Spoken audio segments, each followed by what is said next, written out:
नमस्कार दोस्तों, हमारी आज की कहानी है घोंसला। प्रकाश मोहन बालकनी में बैठे प्राकृतिक छटा का आनंद ले रहे थे। हल्की ठंडी हवा का स्पर्श सर्दी के आगमन का एहसास करा रहा था। पत्नी शामली चाय लेकर आई। चाय पीते हुए उन्होंने पूछा, दशहरा कब है? 29 को, शामली ने चाय का कप रखते हुए कहा। अभी तो समय है, कहकर प्रकाश मोहन अखबार उठाकर पढ़ने लगे। तभी शामली ने एकाएक कहा, लो, यह चिड़िया घोंसला बनाने की तैयारी में है। प्रकाश मोहन ने पलट कर देखा। एक छोटी चिड़िया उनकी बालकनी की पतली मुंडेर पर तिनके इकट्ठा कर रही थी। वह ध्यान से देखने लगे। चिड़िया सामने पार्क से तिनके लाकर मुंडेर पर रख रही थी। अचानक उन्हें कुछ सूझा। वे अंदर से एक छोटी टोकरी उठा लाए। चिड़िया जब फिर से तिनके उठाने गई तो उन्होंने बालकनी से अंदर बनी चौड़ी मुंडेर पर टोकरी रख दी और चिड़िया के लाए हुए तिनके उसमें डाल दिए। पत्नी शामली से लेकर ऊन के टुकड़े भी टोकरी में रख दिए। चिड़िया जब लौटी तो तिनके न पाकर इधर उधर देखने लगी। फिर उड़कर टोकरी पर जा बैठी।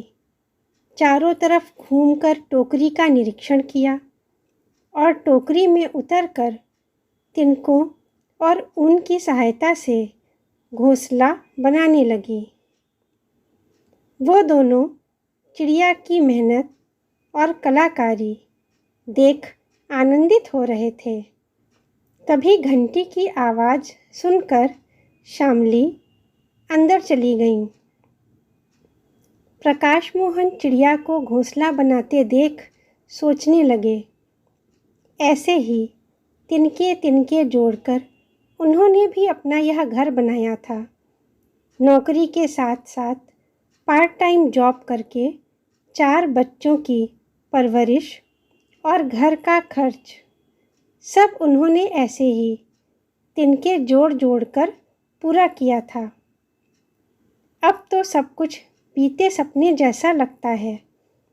वह अपनी सोच में ही डूबे थे कि पत्नी शामली ने आवाज़ देकर उन्हें अंदर बुला लिया। नाश्ता तैयार हो चुका था।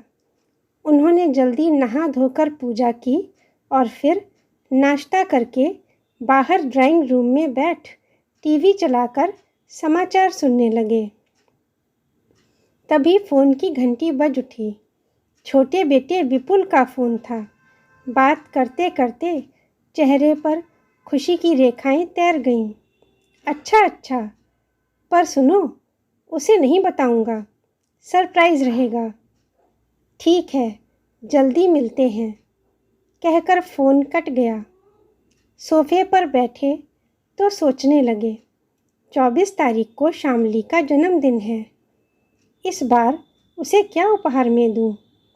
बीते कई सालों से शामली को जन्मदिन पर कोई ना कोई उपहार देते आ रहे थे। देते भी क्यों ना, शामली ने उनकी अर्धांगिनी होने का पूरा फ़र्ज़ जो निभाया था। सुख में दुख में वह हमेशा उनके साथ चली थी। कठिन परिस्थिति में उन्हें हिम्मत देकर आगे बढ़ाती रही थी। बच्चों को भी अपने अनुरूप ऐसे ही ढाला था कि आज भी जरा सी तकलीफ़ होने पर दौड़े चले आते हैं। पत्नी के प्रति अगाध प्रेम उनके मन में उमड़ आया। चारों बच्चे छोटे ही थे जब पिता की मृत्यु के बाद बड़े भाइयों ने सबका हिस्सा अलग अलग बांट दिया था। उनका मन नहीं लगा तो पत्नी और बच्चों को लेकर गाजियाबाद आ गए। एक मित्र की सहायता से एक कारखाने में सुपरवाइज़र का काम मिल गया। एक कमरा लेकर रहने लगे। शामली ने भी घर और बच्चे संभालने के साथ साथ दूसरे बच्चों को ट्यूशन देना शुरू कर दिया। साथ ही महिलाओं को सिलाई कढ़ाई सिखाने का काम भी शुरू कर दिया। दोनों की मिली-जुली आमदनी से घर ठीक-ठाक चलने लगा।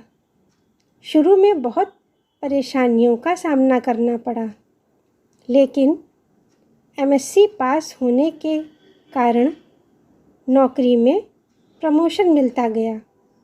धीरे धीरे समय बदला, उन्हें अच्छी नौकरी मिल गई, तनख्वाह भी बढ़ गई। बच्चों का एडमिशन भी अच्छे स्कूल में करा दिया, पर 4 बच्चों की परवरिश करना आसान नहीं था। उन्होंने अपने हिस्से का मकान और ज़मीन बेचकर कुछ धनराशि बच्चों के नाम से जमा कर दी और लोन लेकर यह मकान खरीदा। धीरे धीरे बच्चे पढ़ लिख कर अपने अपने जीवन में सेट हो गए। सबकी शादियां हो गईं। अब वो दोनों अकेले ही यहाँ रहते हैं। बेटियां पास ही हैं, अक्सर आकर खैरियत ले लेती हैं। छुट्टी मिलते ही बेटे भी आ जाते हैं। अभी छोटे बेटे का ही फ़ोन था, दशहरे की छुट्टी में आ रहा है। अजी सुनिए तो, कहाँ खोए हुए हैं? शामली की आवाज़ से उनका ध्यान टूटा। क्या हुआ? उन्होंने टीवी बंद करते हुए पूछा। कुछ नहीं, आप ज़रा इधर बैठिए, बाई यहाँ पर सफाई करेगी। अच्छा कहकर वह फिर से पीछे की ओर बालकनी में चले गए। चिड़िया घोंसला बनाने में लगी थी। चिड़ा भी उसकी मदद कर रहा था। थोड़ी देर रुककर अंदर आ गए। शामली ने पूछा, बन गया घोंसला? हाँ, शाम तक बना ही लेगी, कहते हुए वो वहीं सोफे पर बैठ गए। तभी उनकी नज़र शामली के गले पर पड़ी। चैन अचानक से बुदबुदा उठे। फिर से याद का एक झोंका उन्हें छू गया। मकान की किश्त भरने के लिए कुछ रकम कम पड़ रही थी। तब शामली ने गले से चेन उतार कर दे दी थी। उन्हें बेचना पड़ा था। फिर कई बार कोशिश की, पर नहीं बनवा सके। अचानक निश्चय किया, यह अच्छा मौका है, अब चेन खरीद सकते हैं। आज ही बेटों से बात करूँगा, सोचकर वह अपनी बाकी दिनचर्या में लग गए। अगली सुबह बालकनी में पहुँचे तो घोंसले में 2 अंडे देख मुस्कुरा उठे। फिर तो दिन भर में बालकनी के कई चक्कर लगाते, जैसे निगरानी कर रहे हों। दिन बीते, 2 नन्हे चूजे घोंसले में हिलने डुलने लगे। अब चिड़िया उनकी परवरिश में लग गई। चोंच में दाना लेकर आती और उन्हें खिलाती। यह सब देख प्रकाश मोहन और शामली खुश होते और अपने पुराने दिन याद करते। एक दिन प्रकाश मोहन बाजार से 3-4 बर्ड हाउस खरीद लाए और चिड़ियों के लिए दाना पानी रखकर बालकनी में जगह जगह टांग दिया। अब तो दिन भर उनकी बालकनी चिड़ियों की आवाज़ से गुलजार रहने लगी। चिड़िया के नन्हे बच्चे भी अब फुदकने लगे थे। धीरे धीरे चिड़िया उन्हें उड़ना सिखा रही थी। एक शाम ज्वेलर्स की दुकान पर चेन देखने गए। तभी बड़े बेटे का फ़ोन आ गया। पापा, विपुल से बात हुई आपकी? हाँ बेटा, हुई थी। 24 को आ रहा है। मैं भी 23 को आ रहा हूँ पापा। दशहरे की छुट्टी ले ली है। माँ का जन्मदिन सब एक साथ मिलकर मनाएंगे। बेटे की बात सुन खुशी से उनकी आंखें नम हो आईं। बेटे से ही चेन खरीदने की बात भी कर ली। बेटे ने तुरंत ही आवश्यक धनराशि ट्रांसफ़र कर दी। चेन खरीद कर बाहर निकले तो बेटियों को भी फ़ोन करके बता दिया। घर लौटे और जल्दी दिन बीतने का इंतज़ार करने लगे। चिड़िया के बच्चे बड़े हो गए थे, पंख फैलाकर उड़ना सीख गए थे। अब चिड़िया घोंसले में निश्चिंत सी दिखाई देती। बच्चे उड़कर जाते और थोड़ी देर में वापस लौट आते। 23 तारीख की सुबह पत्नी के साथ बालकनी में बैठे चाय पी रहे थे तो नज़र घोंसले की तरफ गई। चिड़िया अकेली ही बैठी थी, बच्चों के लौटने का इंतज़ार करती हुई। वो भी बेटे का इंतज़ार कर रहे थे। दोपहर तक बड़ा बेटा बिहान अपने परिवार के साथ आ गया। उसे देख शामली खुश पर आश्चर्यचकित थी और पति को मुस्कुराते देख समझ गई कि वो पहले से ही जानते थे। शाम को पौधों में पानी डालने बालकनी की तरफ गए तो देखा चिड़िया अभी भी अकेले ही बैठी है। समझ गए कि बच्चे बड़े हो गए हैं और अपने जीवन की उड़ान भरने के लिए निकल गए हैं। चिड़िया शांत बैठी थी बच्चों की प्रतीक्षा में।